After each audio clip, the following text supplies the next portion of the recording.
माझी सुनेत्रा पवारांना विनंती आहे की आपण या पक्षाच्या राष्ट्रीय अध्यक्ष आहात आणि अशा व्यक्तीला आपल्या प्रदेशाध्यक्ष पदावरून जे आहे ती तातडीनं हकालपट्टी आता करणं गरजेचं आहे।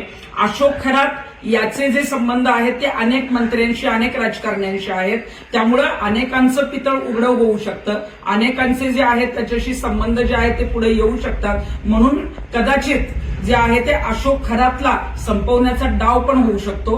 काल काही पीडितांचा फोन मला नाशिकमधून आलेला होता आणि त्यांनी सांगितलं की 24 तारखेपर्यंत जी आहे ती पोलीस कस्टडी अशोक खरातला मिळालेली आहे, पण 24 तारखेला त्याला कोर्टात नेत असताना झटापटीत मारलं गेलं अशा पद्धतीचा जो आहे तो एन्काउंटर अशोक खरातचा होऊ शकतो आणि हे प्रकरण पूर्णपणे बंद करण्याचा जो आहे तो डाव आहे। त्यामुळं मला मुख्यमंत्र्यांना सांगायचं की अशोक खरातने इतकं काम केलेलं आहे, इतके लैंगिक शोषण केले की त्याला जे आहे ते असं तातडीनं संपवून चालणार नाही, त्याला प्रत्येक दिवस जो आहे ती सजा मिळाली पाहिजे।